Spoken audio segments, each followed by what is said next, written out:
Today, we'll have some opening remarks by Mark Woods, Chair of the Philosophy Department. Thank you, Marilyn. Welcome to day 2 of the 2-day conference on race and philosophy. This is sponsored by the Humanities Center and the Values Institute at USD. This conference is really the brainchild of 2 outstanding assistant professors in the philosophy department here at USD, Corey Barnes and Marilyn Johnson. So I want to thank both of those.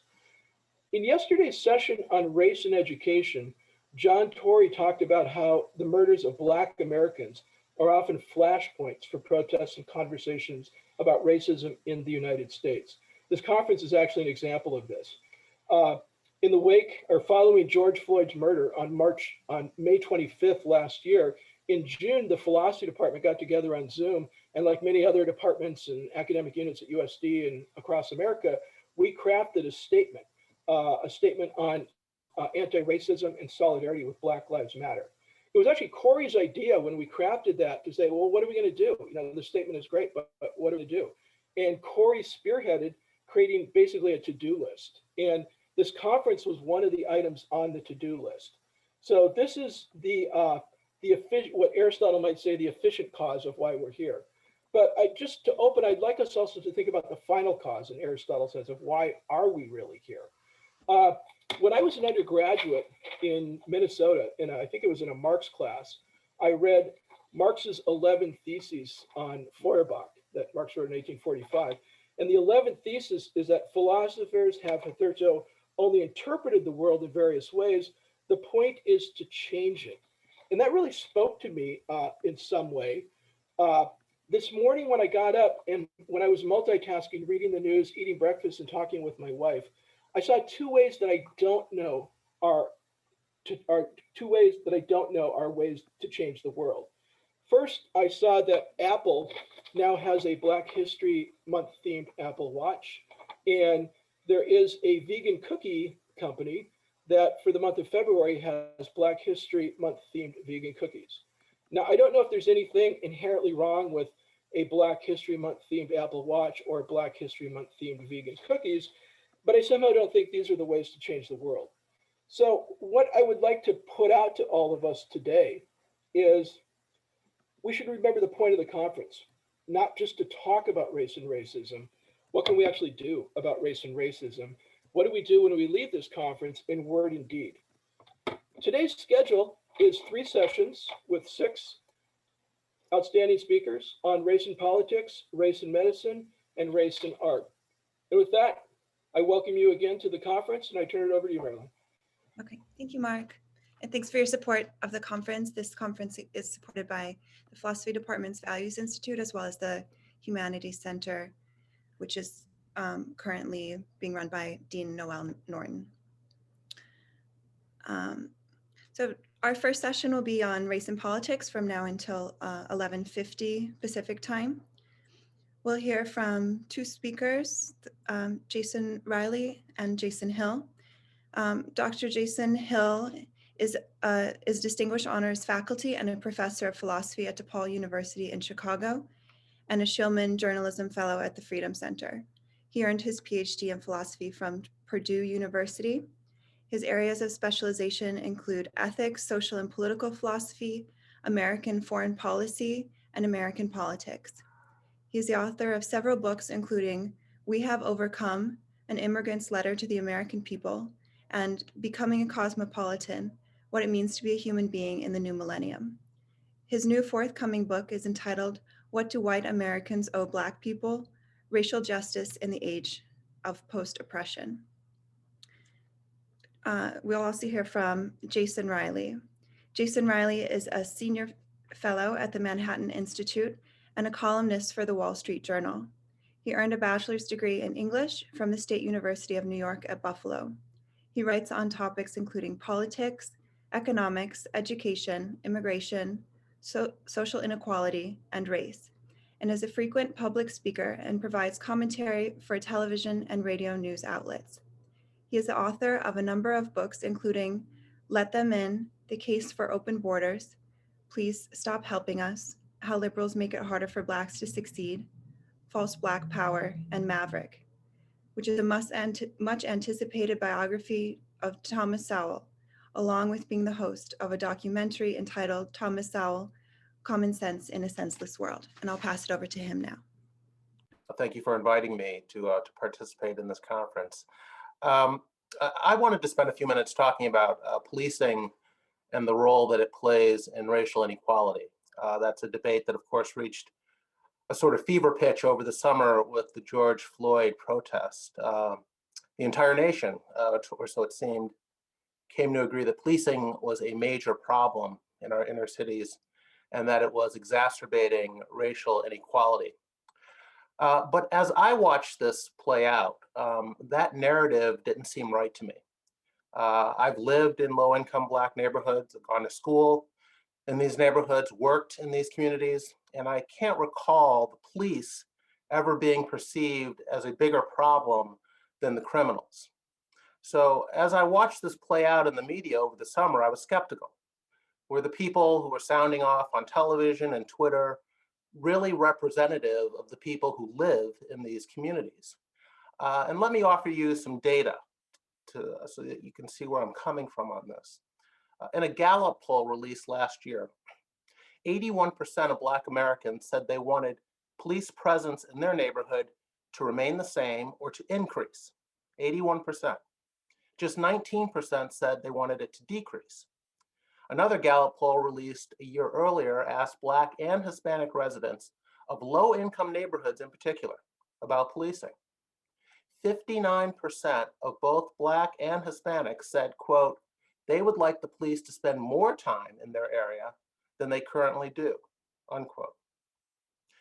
In 2015, after Michael Brown was killed in Ferguson, Missouri, a poll found that a majority of Black respondents said police treat them fairly, and far more Blacks than whites, by a 2-to-1 margin, in fact, said they, quote, want a greater police presence in their local communities, unquote. Again, that's after Ferguson went down. Nor is this a recent phenomenon.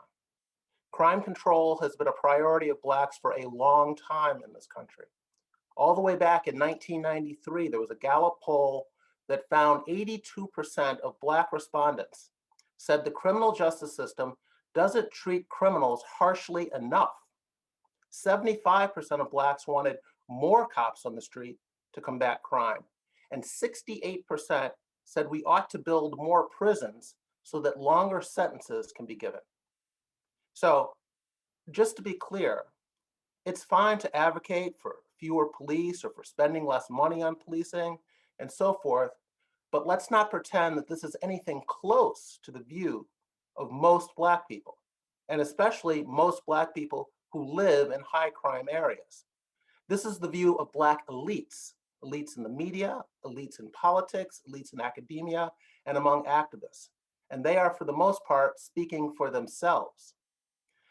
I'd also note that there's a huge gap between the views of these Black elites and most Black people today, but this wasn't always the case. A few years ago, I wrote a column in the Wall Street Journal on the prevalence of violent crime in poor Black neighborhoods. And in the column, I used a quote from Martin Luther King, who once said to a Black congregation, do you know that Negroes are 10% of the population in St. Louis and responsible for 58% of the crimes? King said, we've got to face that. We've got to do something about our moral standards. He said, quote, we know that there are many things wrong in the white world, but there are many things wrong in the Black world too. We can't keep on blaming the white man. There are things we must do for ourselves. Now, after the column ran, a number of readers contacted the paper and accused me of making up the quote, which comes from a 1961 profile of King written by the famous Black author James Baldwin in Harper's Magazine. Now, I was a little surprised by this reaction because all you have to do these days is Google the quote and you'll find the source. But what really struck me about the accusation is that the people making it apparently just couldn't believe that the nation's most prominent civil rights leaders used to speak this way about problems in the Black community and the role of personal responsibility. Now, King was obviously a uniquely gifted and capable leader, And I'm not suggesting that Black people today need another Martin Luther King. They don't. What I'm suggesting is that King represented a type of leadership, a type of thinking, a good faith approach to closing racial divisions that politicians and social activists today barely even give lip service to. King and his generation of leaders believed that whites obviously had a role to play in changing a fundamentally racist system, but they also understood that Blacks had a role to play, and they were willing to hold Blacks accountable despite the white racism, the legal and rampant white racism that existed at the time. They asked something of Black people. They operated under the belief and tried to instill in young people the belief that Blacks must succeed notwithstanding these racial barriers, that Blacks can't sit around waiting for whites to get their act together first. By contrast, many activists and politicians today who express concern about the plight of the Black underclass ask almost nothing of Black people. They spend much more time making excuses for the kind of antisocial behavior that prominent Black leaders of the King era regularly would condemn. Young kids are sent out into the world with a chip on their shoulders. They are told the cops are gunning for them.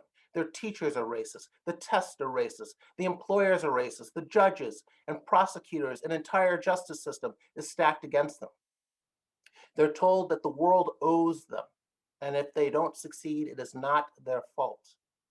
So at a time when young Blacks today are far more likely than in the past to experience racial preferences than racial prejudice, at a time when you have a generation of Blacks who came of age with a twice elected Black president, we have people in positions of influence and authority insisting that Blacks can't be held in any way responsible for these present racial gaps, these persistent racial gaps that we've seen, until white racism has been essentially vanquished from America.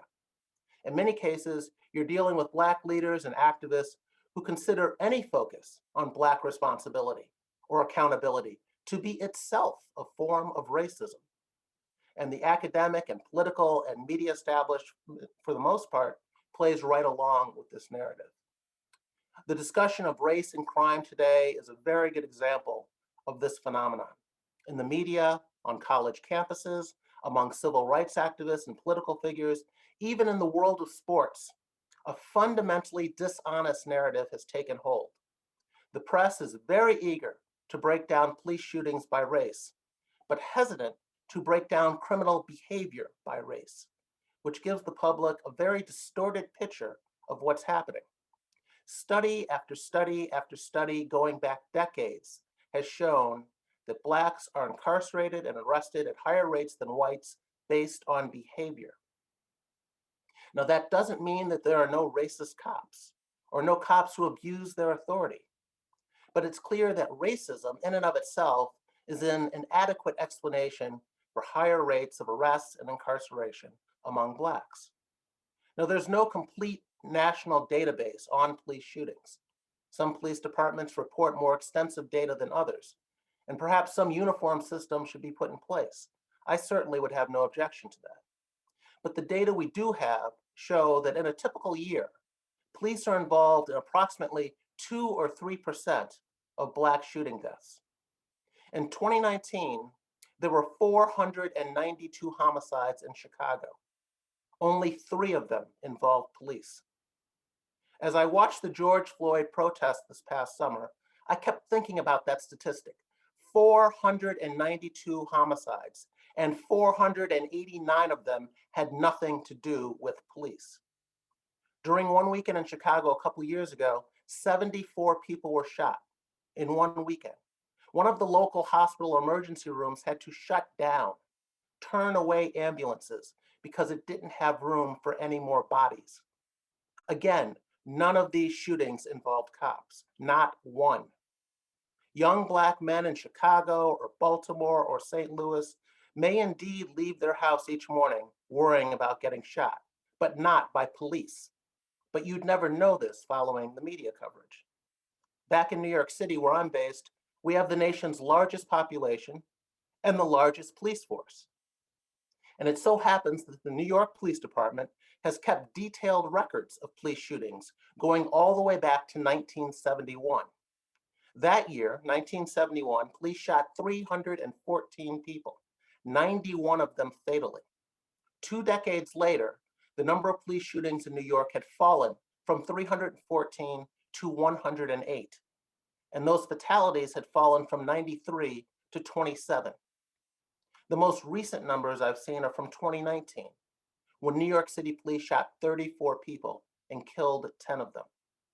So we're talking about a roughly 90% reduction in police shootings and police shooting fatalities in the nation's largest city with the nation's largest police force over the past 50 years.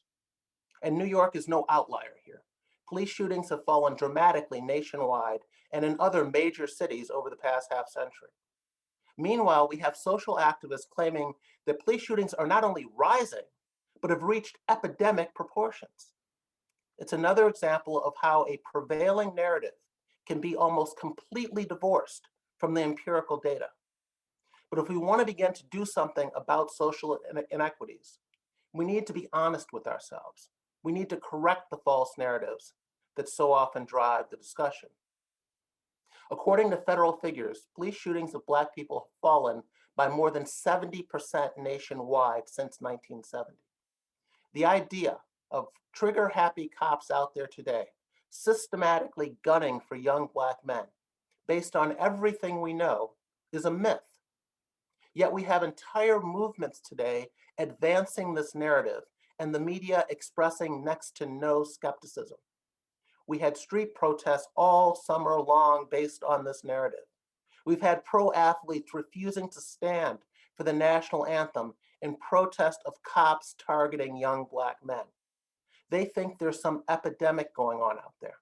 It's a narrative that has gained tremendous currency based on anecdotal evidence and social media videos that have gone viral, but no empirical data support this narrative. We've reached a point where the facts don't matter. All that matters is controlling the narrative. The media would have you believe that the main problem in our inner cities is policing, but the sad reality is that Blacks are only about 13% of the population in this country, yet commit more than half of all homicides. Roughly 7,000 Blacks are murdered each year, and 90% of them are killed by their peers. There is your epidemic. In New York, which is one of the safer big cities in the US, Blacks are less than 25% of the population, but commit 75% of all shootings. Whites are 34% of the population, but commit less than 2% of the shootings. And again, this is not a New York phenomenon. You'll find similar numbers in Detroit and Cleveland and Oakland and Philadelphia and Baltimore and other large cities. In fact, homicide is the leading cause of death for young Black men in the US, and it is not because cops are killing them. Bad cops should be called out and punished, and I think the activists perform a public service when they call attention to police misconduct. The problem is the overemphasis on police behavior. If you believe that these lives really matter, if you want to reduce that Black body count, just as a practical matter, should your main focus be on the 2% of shooting deaths that involve cops or the 98% that don't? This national discussion about race and crime is important because the violence that is so prevalent in these neighborhoods has enormous social and economic consequences as well. And it ought to be part of any serious discussion about what's driving social inequality in this country. The common assumption is that poverty causes crime, but the truth is closer to the reverse of that. Businesses flee crime-ridden neighborhoods, jobs follow, property values fall. One reason that Blacks were progressing at much faster rates in the first half of the 20th century, when Black political power was minimal and when racism was legal and widespread, is that Black communities were much less violent than they are today. Let me close by saying this. Most sensible people agree that racial prejudice not only still exists in this country, but can in fact impact a group's progress. The relevant question is, to what extent does racism explain these racial gaps we see today in poverty, in employment, in crime, in education, and so forth? And to what extent can other factors better explain them? For various reasons, I don't think our politicians and policymakers and activists spend enough time considering non-racial factors, and that's the problem. Downplaying group behavioral differences or shielding people from any responsibility for their situation may seem like the charitable thing to do, especially in light of all the atrocities that Blacks have endured in the United States. But the relevant question is whether it is helpful. More than anything else, the Black underclass needs the human capital, the values, the habits, the attitudes, and the behaviors that facilitate economic advancement, regardless of who gets elected. A previous generation of Black leaders understood this, and unprecedented Black advancement was the result. Let's hope this history informs our current debates about inequality. I'll stop there. Thank you. All right. Well, thank you very much for inviting me, Corey. It's a pleasure to be here. And I just want to talk a little bit about the topic to just give you a sort of idea about my forthcoming book. What do white Americans owe Black people? Not to exhaust the theme of that book, which really is to put the reparations argument to death by respectfully treating those who claim that Black Americans have a right to reparations. I treat all of these thinkers quite respectfully and take them to task and show why I think that the debt or the wrong has really been righted and that reparations is a terrible idea. I want to deal with one specific aspect, one specific chapter, really, an outtake from that chapter, which is the 1964 Civil Rights Act, and unpack it and identify what I call the third founding of America, which is the 1964 Civil Rights Act and all its attendant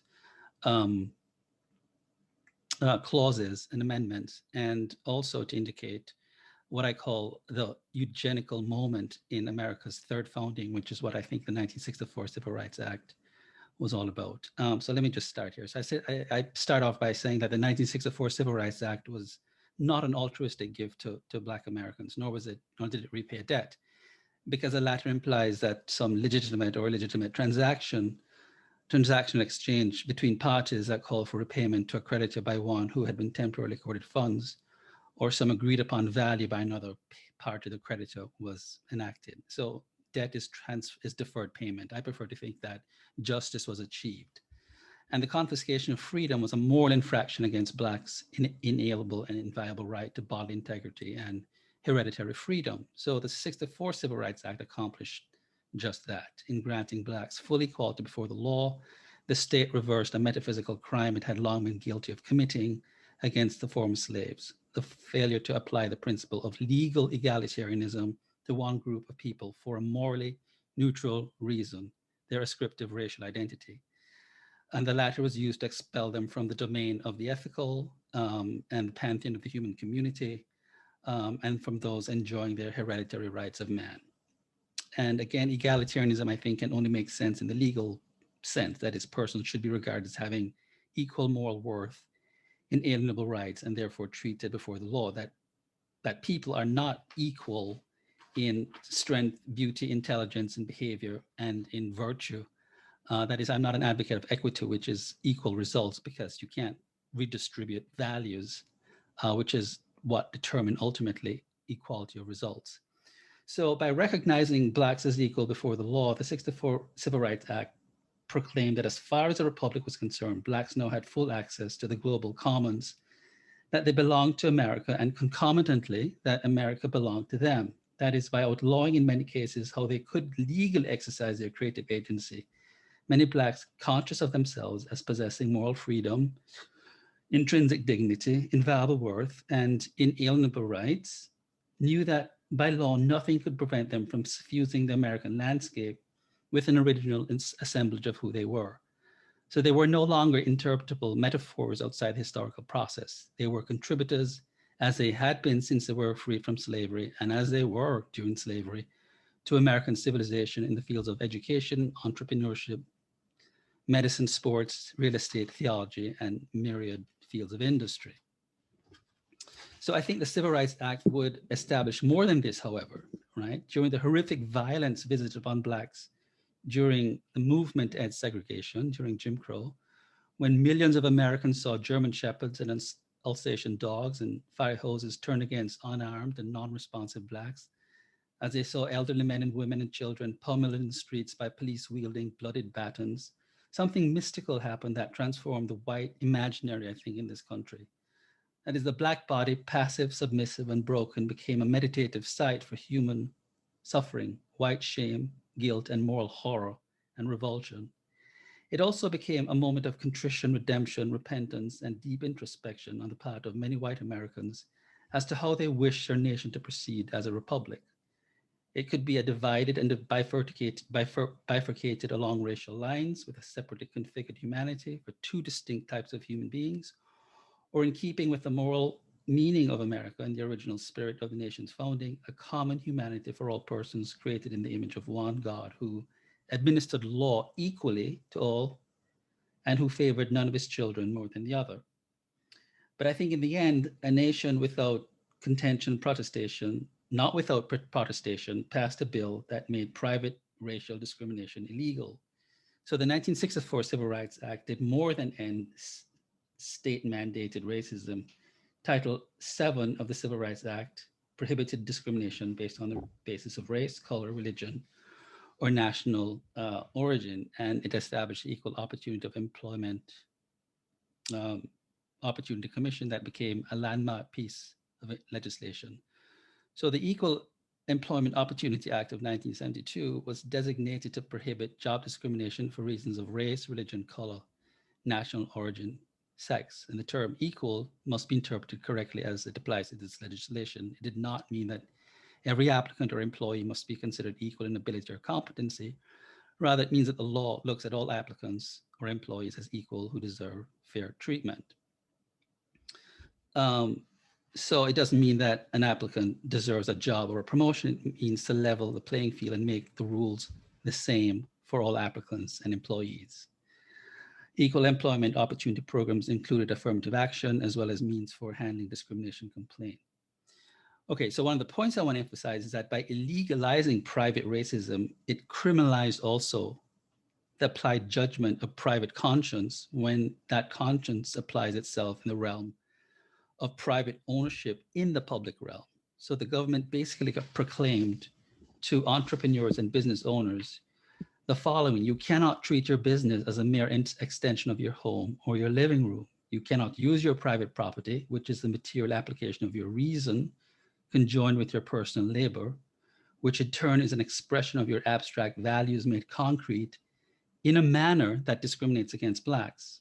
And the state's role here was twofold: not just the legal emancipation of Blacks from the stranglehold of centuries of white domination, but the moral rehabilitation of whites who had sullied their souls and those of their descendants by continuing the mores and enhancing the ethos associated with slavery.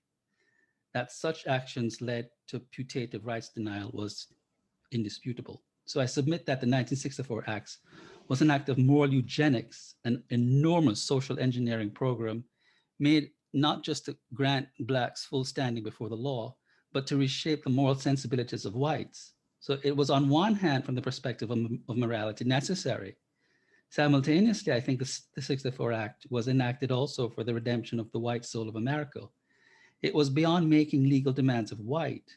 It, in the end, was didactic, invasive, and ended up functioning like a comprehensive, wholesale liberal moral doctrine that partially determined one way people could not cultivate conceptions of the good life for themselves. The state declared to whites the following: harbor racist beliefs in your mind as much as you like, but you'd better not materially organize a life around those racist principles. You cannot apply them in reality.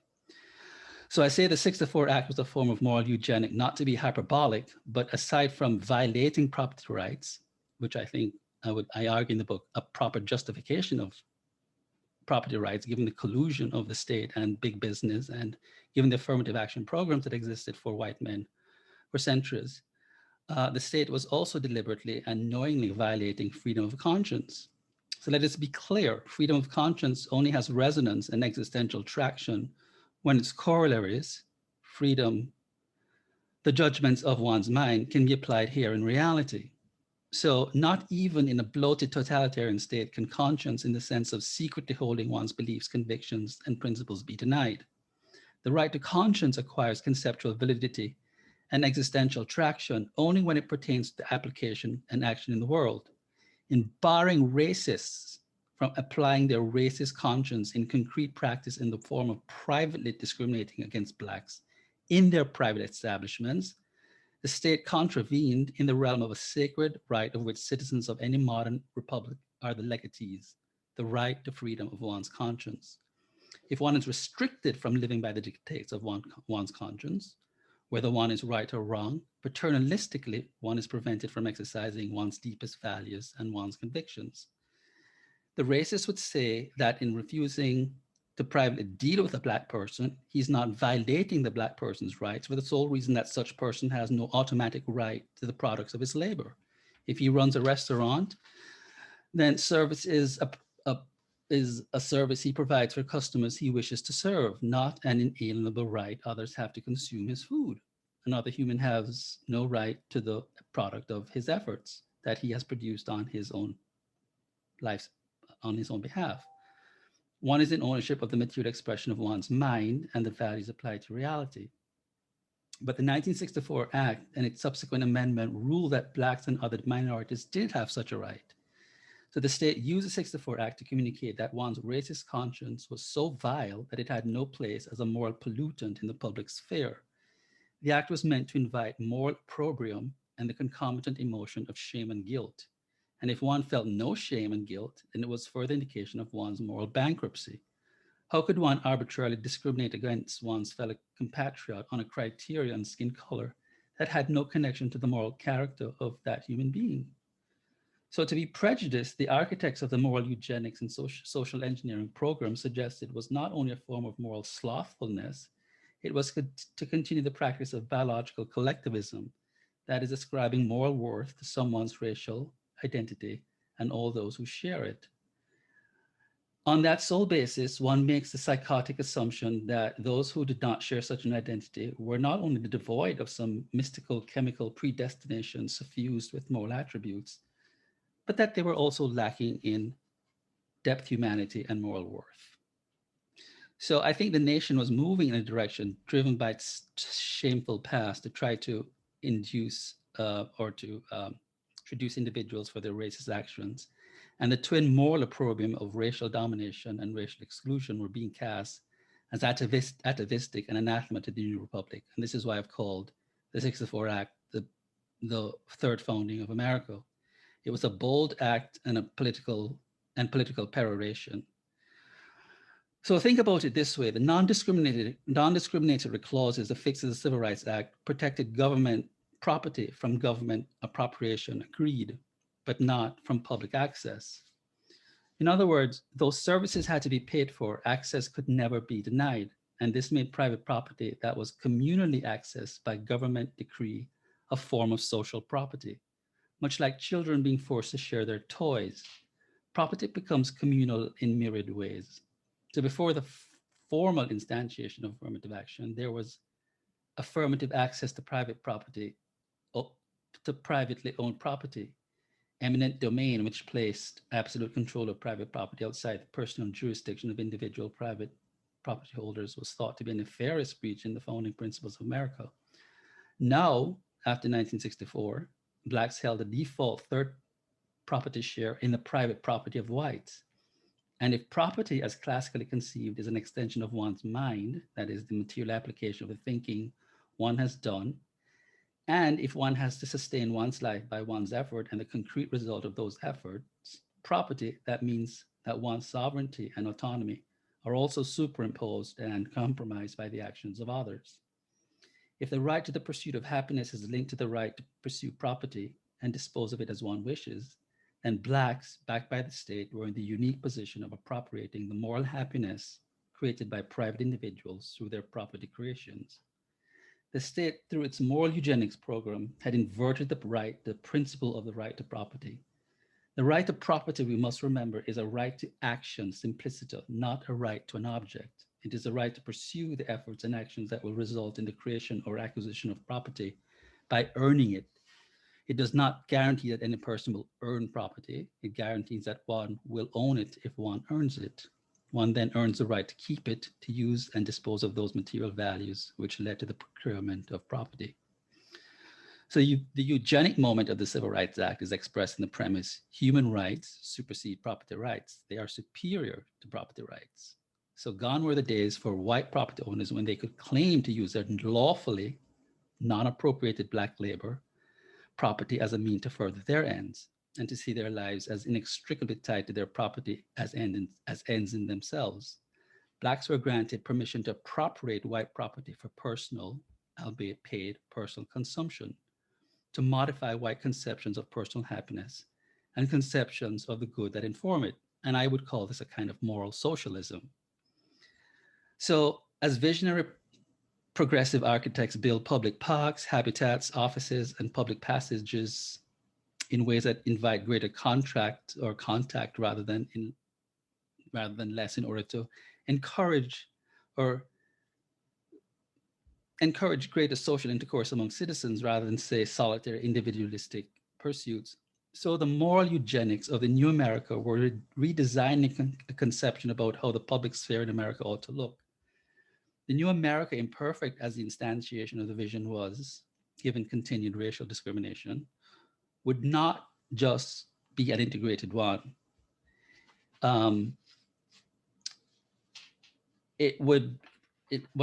I guess what I want to say is one side of it, there is no faster way to integrate a society than through fiscal models. One side of the Civil Rights Act was anointed with holy justice, and the other side was stamped with imprimatur of enforced conviviality.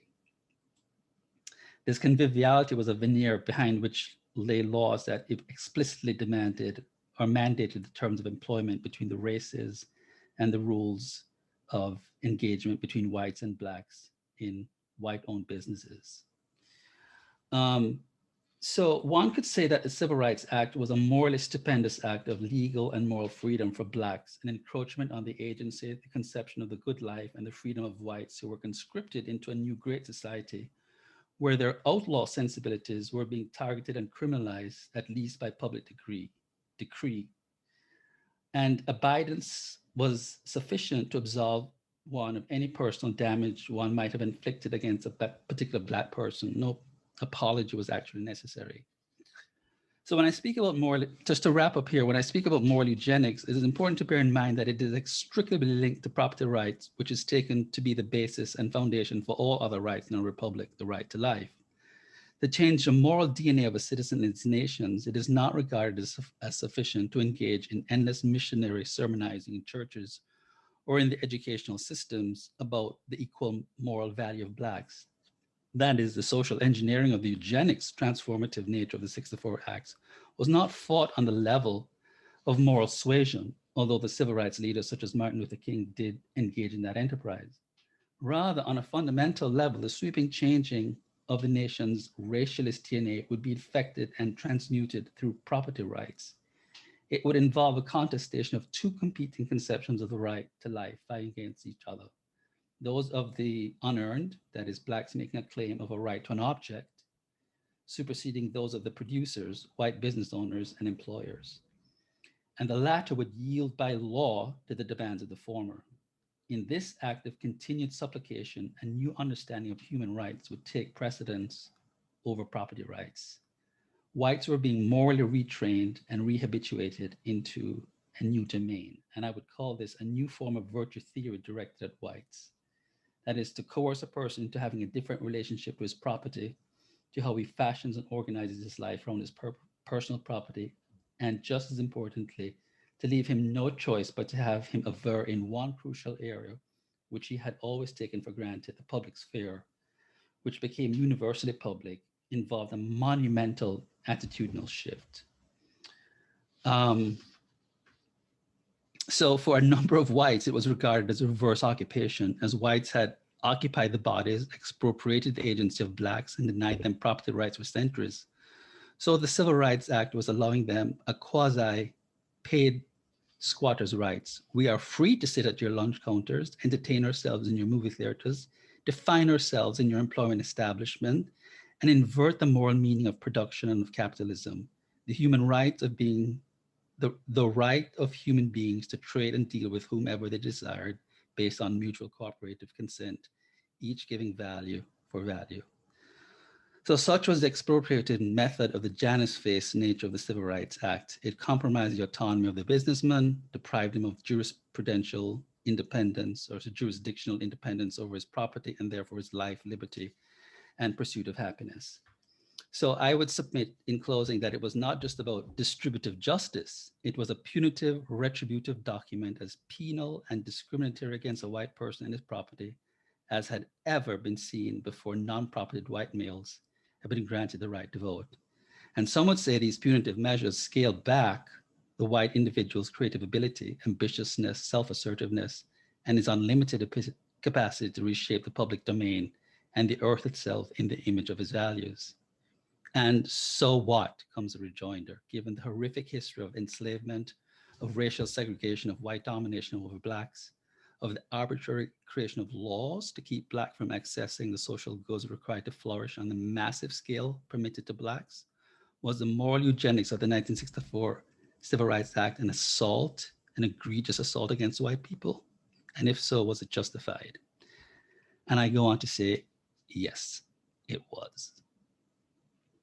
And I don't give the reasons in this talk because I have only 20 minutes, which I think I have surpassed. But the book goes on to say why it was actually morally justified. Thank you very much. Any blue hands yet? I was curious if the speakers had any comments or questions for each other while we get a question from the audience. Jason is my hero. I've got his book here. His work is just like so much a part of my new book. I've been dying to meet him. I write to him all the time. He never responds.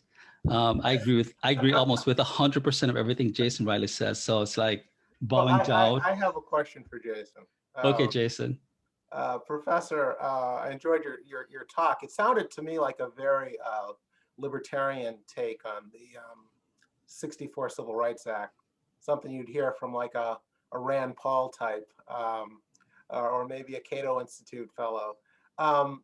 But right at the end, you said, despite this criticism of it, you think it was morally justified. I don't think that the libertarians stop there. They take your argument that you made to its logical conclusion, and I'm curious if you take that up later in the book, how they take that argument to their conclusion and why you reach a different one. Well, yeah, because I think that ultimately the state actually manufactured races. I mean, the libertarians would say that, that money has no color, and that if capitalism itself would just produce non-races, I think that's just a bunch of malarkey. I think that there's something called metaphysical races, where you can point to cases in which people would rather suffer financial ruin than rather let in a Black person in their hotel. And that these mores are ones that were, I'm very influenced by Walter Williams, The State Against Blacks, that Blacks, the state has been historically the biggest enemy of Black people. The state manufactured racists. And so I do sound like a moral socialist, although I'm the biggest advocate of capitalism, that the state had a moral responsibility to undo the ethos, the mores, the horrible infrastructure of racism that it had manufactured, that pitted Blacks against whites, and a eugenics, what I call a eugenics program.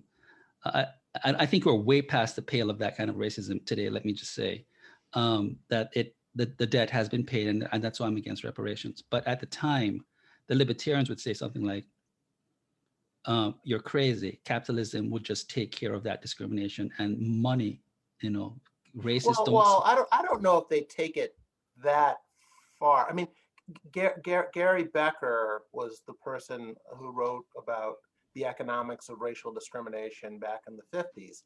And even he said, I'm not saying free market will eliminate racism. It just puts a very high price on it.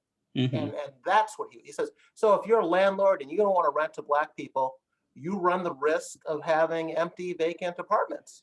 And that is what the price you will pay. If you are a business who doesn't want to hire Black workers and you want to pay white workers more, or white workers who are less skillful or less talented more money, that's going to impact how competitive you are against your rivals in the marketplace. So you can do it, but you're going to pay a heavy price. So that was I think that was more of the argument that the libertarians made, and I agree with that.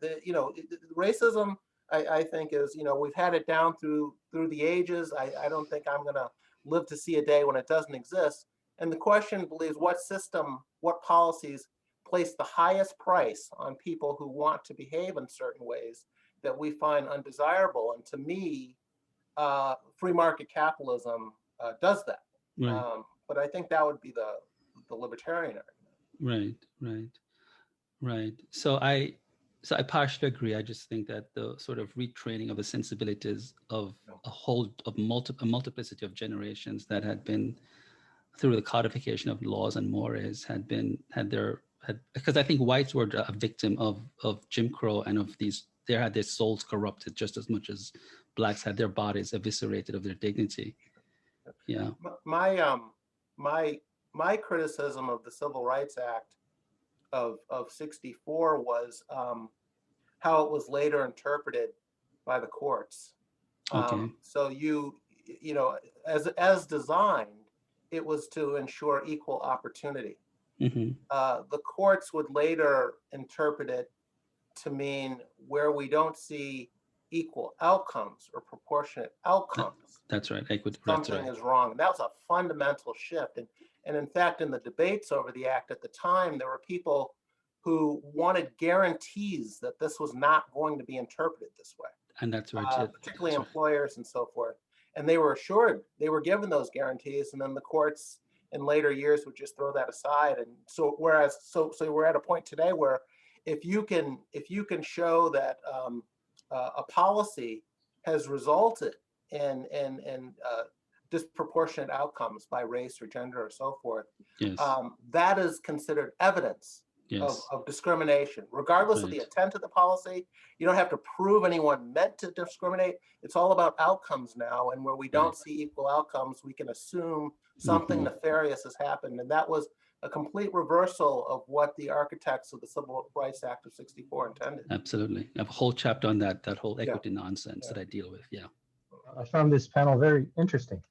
I think my question is for Jason Riley, and your comments right now on your comments are really enlightening in the sense that what I want to ask you in some ways connects to your work on immigration, in the sense that people want to view immigrants in ways where the decisions they make are, in a sense, all that matters when it comes to whether or not we can separate children or punish them for crossing the border without the permission of the federal government, et cetera.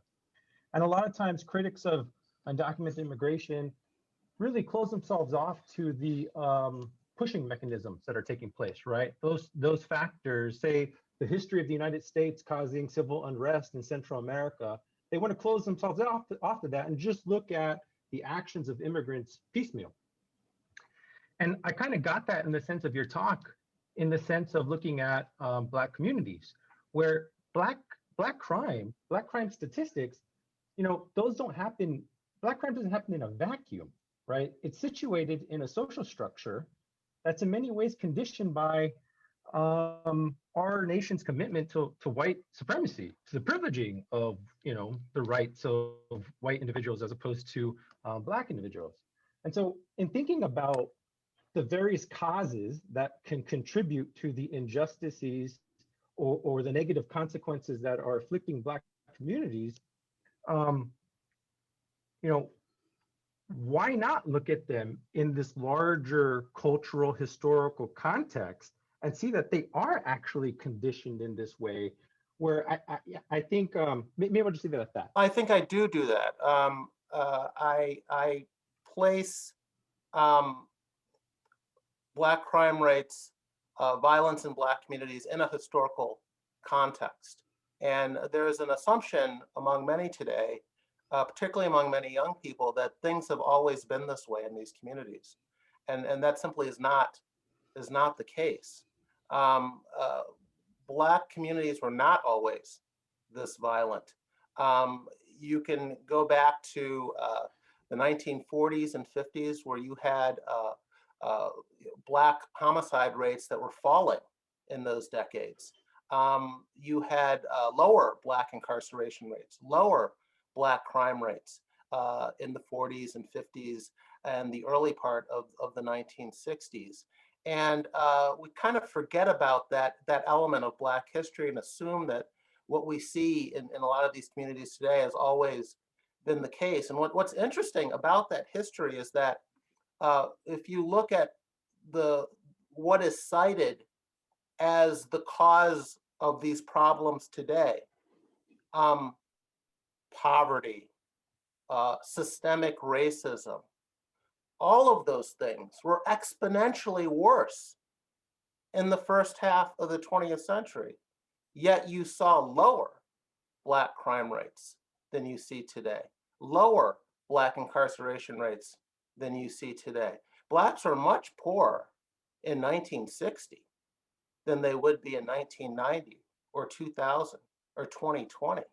Yet Black crime rates are much lower in 1960 than they are today. So I do put it in a historical uh, uh, context, and to me the question is something other than racism alone, I think, is responsible for what you see in these communities today. And again, it is not to argue that racism no longer exists. I just find it an inadequate explanation of what we're seeing today, given how much worse racism was in an earlier era when you saw better outcomes. I believe my question is quite similar to the question that was just asked, as far as it's a very simple question as far as how are you defining empirical data, because it did feel like it was strictly statistical, and how that differs from other quote unquote data that's available in these kind of conversations, i.e. the anecdotal evidence that you brought up. Say as social media gets a little complicated. But how are we defining empirical data with this conversation, and what value are we putting to statistical data in comparison to other available information on which we can draw our conclusions?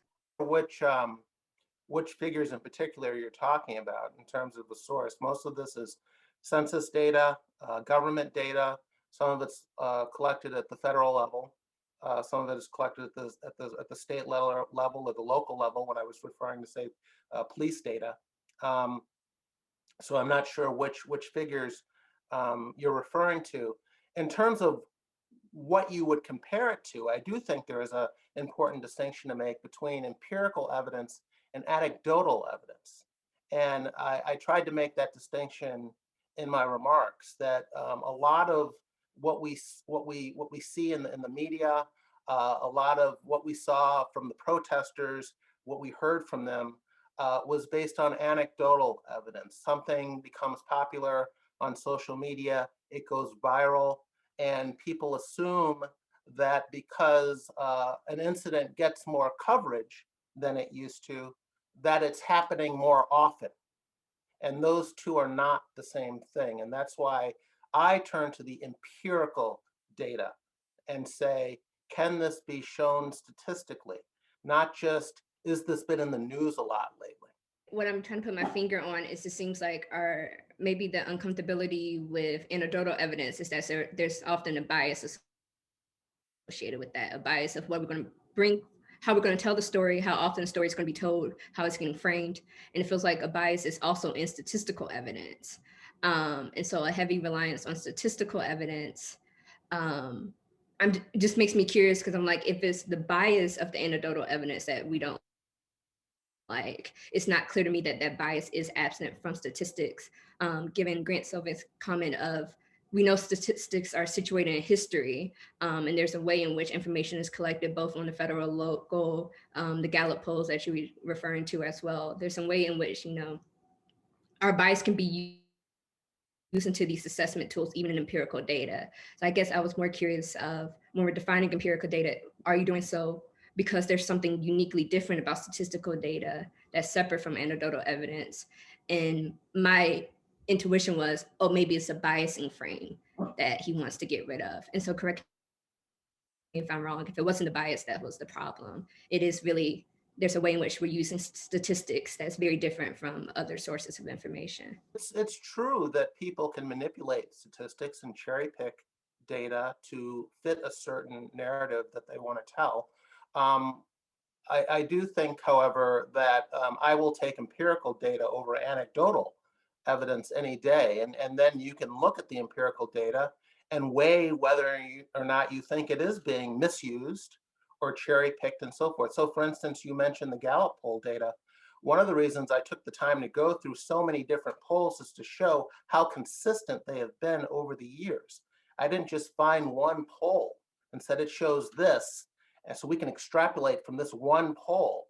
I wanted to show that poll after poll after poll going back decades, and I could have gone back a lot further than I did. I stopped at 1993, but you can go back to polls and articles in Black newspapers back in the 60s and 70s, Chicago Defender, the Amsterdam News, and so forth.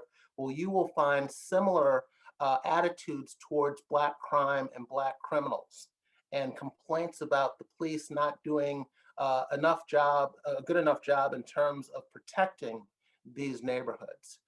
So that's an example of where you can go back quite a ways in the polling and in the empirical data and show these things. But you're right. I mean, I don't think you should simply take one poll or one set of statistics at face value and assume that you can build an entire narrative based on them. It's an accumulation of them. It's the totality of them that I think you need to look at. And thank you to both speakers. I enjoyed your presentations very much. I have a question for Jason Riley, and it's really quite a naive question on my part. And that is, who is funding this narrative that you are challenging so effectively today? Who is pouring all of this money into universities and various institutions, media, etc.? And again, I'm very naive. Why are they doing it? Who's funding? Who's funding the narrative that you are challenging? Well, various groups. I think, for instance, Professor Ibram Kendi, who's at one of the Boston colleges, at Boston University or Boston College, just got funding from philanthropists for, I believe, a $10 million institute to set up there to study anti-racism. So that was the private sector. So there are wealthy people that have an interest in these issues that fund them, and there are wealthy conservatives that fund other scholars to do work. And I guess that to go back to the previous questioner is why you need to take a look at the totality of the findings and the evidence and make sure that these scholars aren't cherry picking the data. And in some cases, you might want to look at who's funding them as well. But it's no one single person or entity. It's, I think it's a combination of different individuals and groups and organizations that have been financing this sort of work over the years. The question is for Jason Riley, and of course we'll talk afterwards, I'm sure. But why, to your original title, right? Are police picking on Blacks? Would you say that, given sort of the proliferation of crime by Blacks in communities, would you say that justifies police practices? Would you say that those police practices are, I guess, appropriately aggressive or overly aggressive? Because one might think that, well, there is a proliferation of crime. One might think that there needs to be more personal responsibility, but one might still think that there is an inadequate use of force by police officers that tends to occur when dealing with Black people.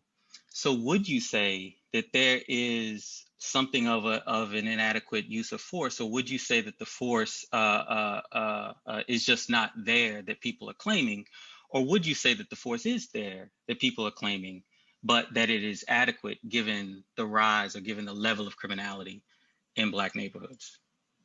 Right. So do you see the question? Well, the title of the talk, are Blacks, are police picking on Black people, can be answered a couple ways. There's a very literal way to answer it, um, uh, and that's through data that points to how often a Black crime victim identifies a Black person as their assailant, and how often Blacks are arrested. And if these neighborhoods are being over-policed, those two numbers would be out of whack. You would see far higher arrest rates than you would see in the rate at which Black victims identify Blacks as their assailants. You don't. Those two figures are right about where you would expect, because victims seldom have a reason to lie about their assailant. So that's one way of measuring that question literally. But I was looking at it in a broader sense, and that's why I started with the polling data. We don't have to speculate. You can just ask the people who live in these neighborhoods about policing. And I wanted to talk about the disconnect between what you hear on television and what these people tell the pollsters. If they think that the community is over-policed or too hard on criminals, why aren't they telling pollsters this? They're not. They're saying the exact opposite, and have been for decades. They've been saying, we want more police in our neighborhoods. My sympathies, frankly, are with the law-abiding members of these communities, who are the majority, the overwhelming majority of these communities. And I sometimes wonder why these people I hear on television don't care more about the law-abiding members of these communities. Most crimes, as we all know, are intraracial. Both the victim and the perpetrator are of the same race. That is the vast majority of violent crime in this country. It involves people of the same race. So it is poor Blacks that have the most to lose by poorly policed communities. And it seems to me we spend a lot of time treating the criminals like they're the victims, and treating the victims like they're an afterthought. And I fundamentally disagree with that approach. My concern are the low-income people that have no choice but to live in these communities, and whether they can live there safely, whether they think their kids can go to school safely and walk down the street safely. And that is my concern. And I listen to what they have been telling pollsters for the past half century. And what I hear is, our biggest problem is not the police, it's the criminals. If you would though, could you clarify your idea of over and under policing? Because one might think that certainly, in certain communities, there are not enough police to police adequately. But then one might say, even though there are not enough police to police adequately, there might be a problem with police methods. You see, so when you're talking about over and under policing, are you talking about number of police officers? Are you talking about methods used by police officers? Right. Well, from the studies I've seen, and this is there have been a number of good empirical studies done. One is on the use of lethal force by police, and whether there is any indication of racial discrimination on the basis of how often police use lethal force and who they use it against. And these studies have found that no, there's not. What the studies have found in terms of non-lethal force, roughing up suspects, for instance, shoving, hitting, and so with your baton, things like that.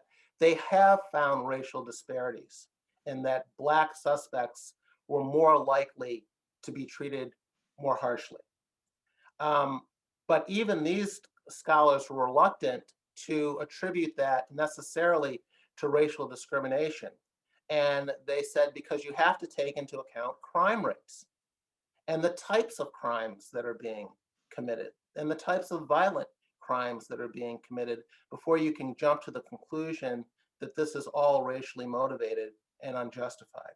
So that's what the empirical data has shown. In terms of lethal force, no, they haven't found racial discrimination. In terms of non-lethal force, they have found racial disparities, but are reluctant to attribute it automatically to racism on the part of law enforcement.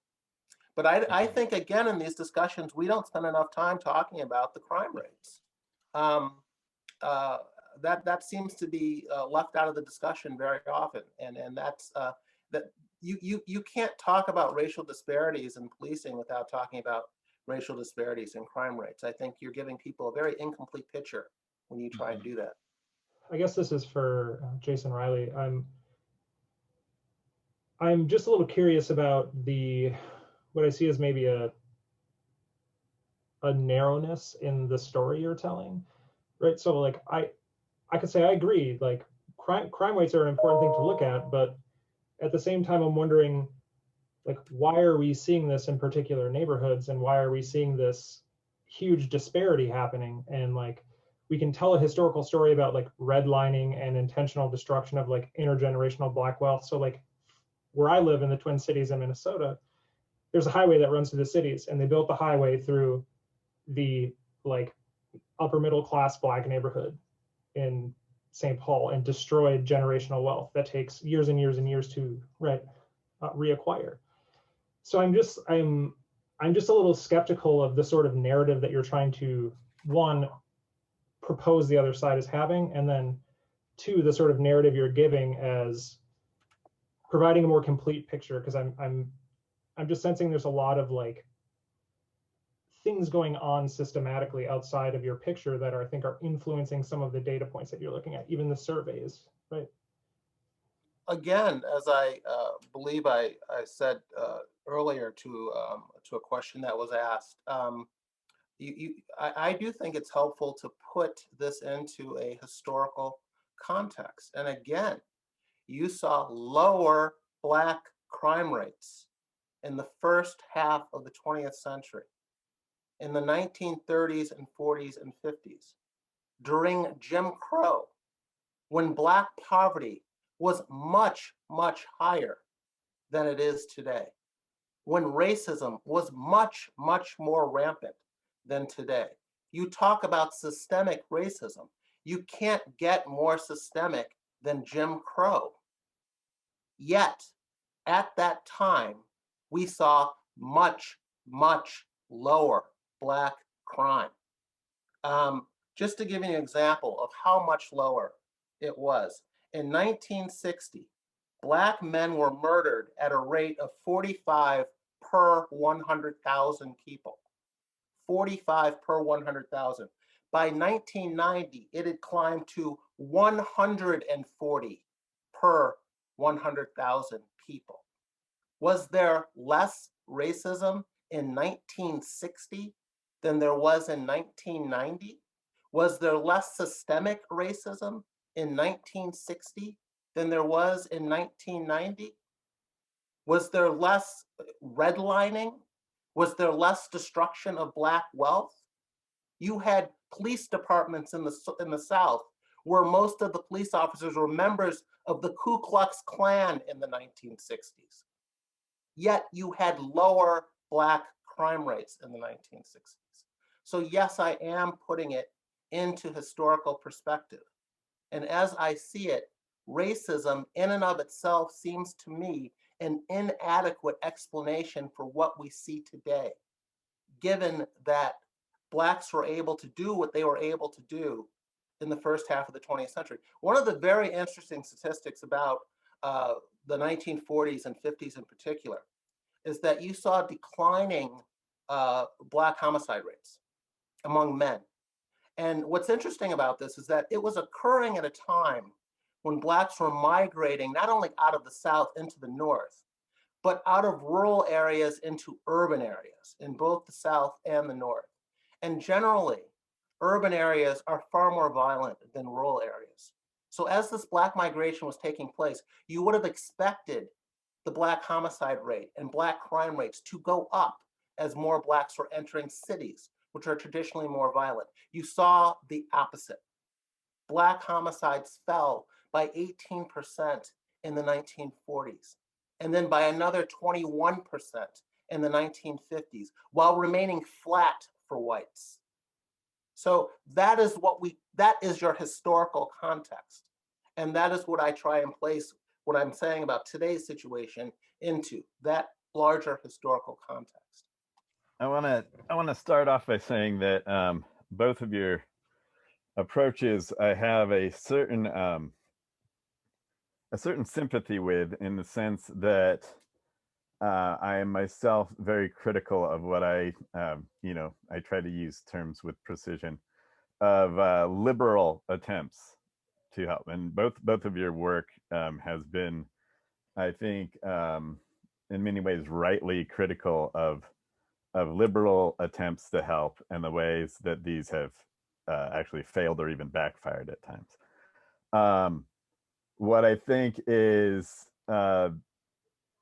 missing, and what I think a lot of the other questioners have brought up, is that when one talks about history and contextualization, a lot of the way it's being spoken of here is like not taking into account, or just ultimate, like having off the table issues of contextual power, issues of community alienation from their own like realities of what is going on and what are the causal like things that are like disrupting the community.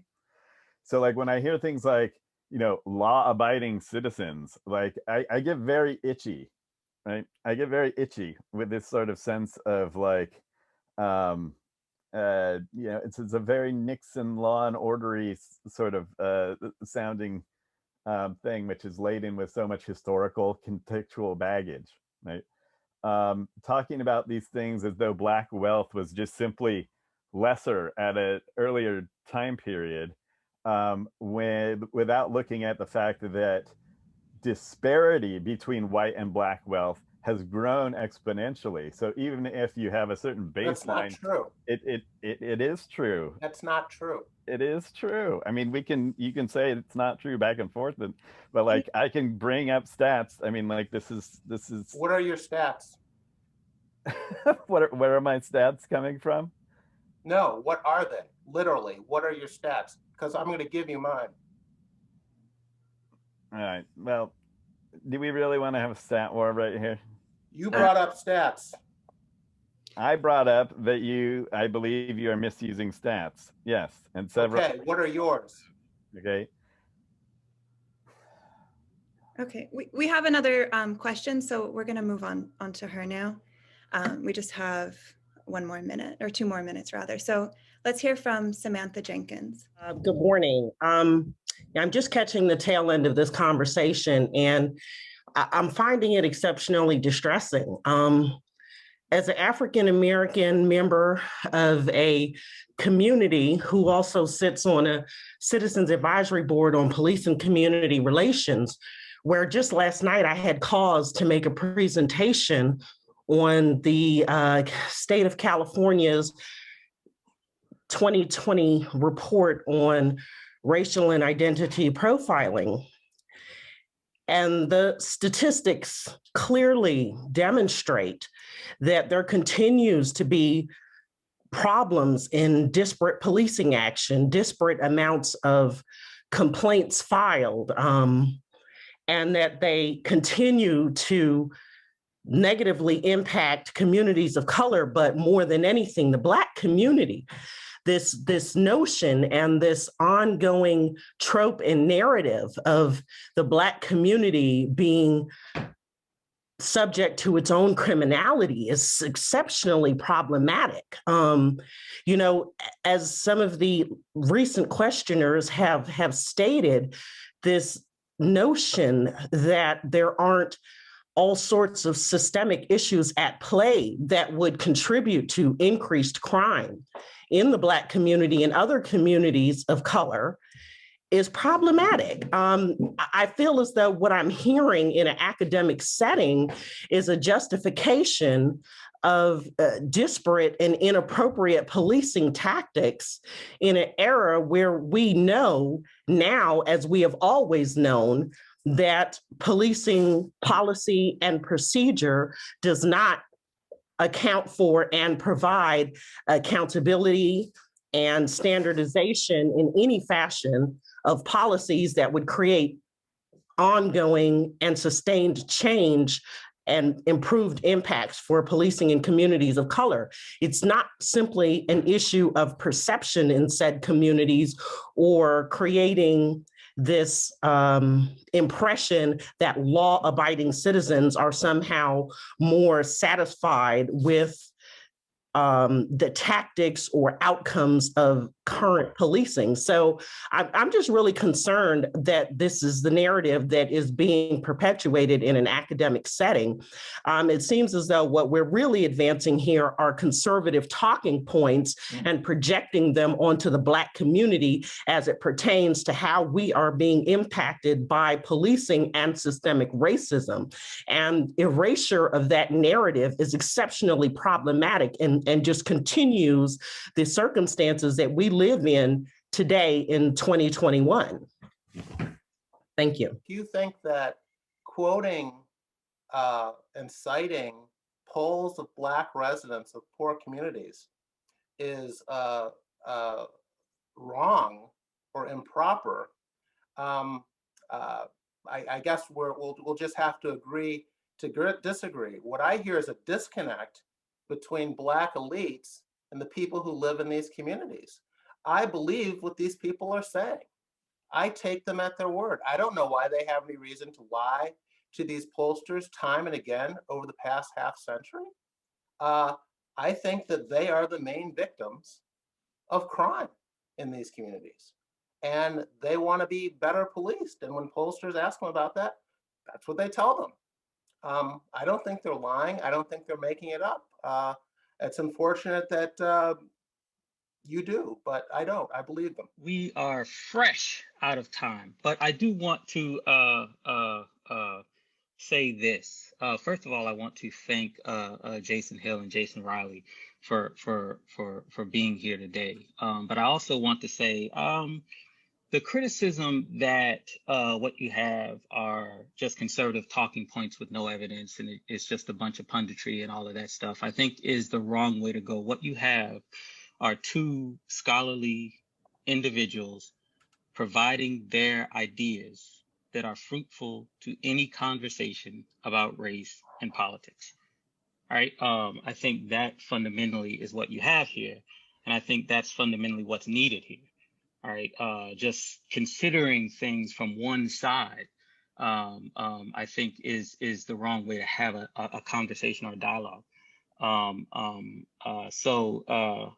think, again, you have two very fruitful, very helpful ideas being proposed here. And it's not the case that either Jason Hill or Jason Riley want to eliminate progress, if you will. They see progress as needing something else that they believe is missing from a conversation that would lead to progress, you see. But again, if you would join me in silently thanking Dr. Jason Hill and Mr. Jason Riley for their time and their valuable opinions. All right.